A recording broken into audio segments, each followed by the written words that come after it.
I'm going to go to Anne Widdecombe, actually, who is former Cabinet Minister, of course. Anne, thank you very, very much. Look, have you ever seen a by-election quite as nutty as this? No, I mean, it's been vastly entertaining, but of course, it is a very serious matter, and somebody has got to represent that seat until the general election, and it has been. I mean, it's been an absolute comedy and a circus, and I'm sure we've all enjoyed it, but actually that doesn't really do justice to the seriousness of the issues. Yeah, and I think arguably the most serious one is that this is a bit of a bellwether for things that a lot of seats are going to see at the next general election, where they're being asked to choose, seriously, between what is the main issue for them here, in whatever seat you're in, and how much you care about Gaza. And how do you see this going? Well, I mean, there have been elections before which have been dominated by foreign affairs, but that has always been when Britain's got boots on the ground. And so there's an immediate UK interest. One thinks of the Iraq War, for example. But this time round, for a foreign event to completely dominate a by-election, when I assume that Rochdale's got big problems, like everybody else. It will have housing problems, it will have infrastructure problems, and yet all the conversation appears to have been about Gaza.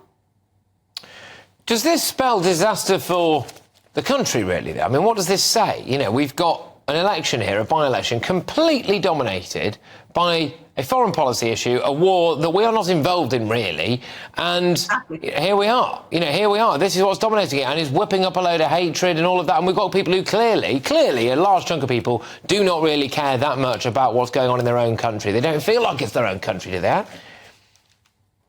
Well, I do think that probably most people in Rochdale do care a bit about what goes on in Rochdale, but they haven't really heard a lot about that.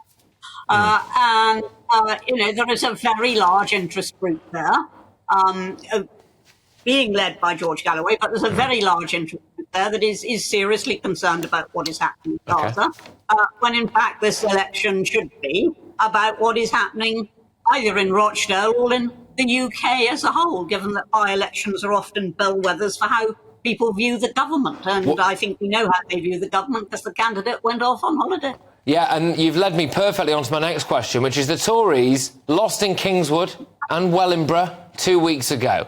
And then we have the vote in Rochdale tonight. Now, obviously, this was a Labour seat, OK, so it's not like they're going to necessarily lose it or anything. But what can we learn about how the general election is shaping up from these by-elections so far, do you think, Em? Well, the mere fact that the candidate went on holiday says it all. It says the Conservatives have given up. They're not serious about the next general election. I have to say, regrettably, because for 55 years it was my party, but I have to say that I think they thoroughly deserve it. I mean, they have made an unholy mess with a huge majority. They've made a consistent mess. I mean, one or two things going wrong, everybody expects that. But no matter who the Prime Minister's been, they've made a complete mess of it. And today we hear we've got record lawful immigration.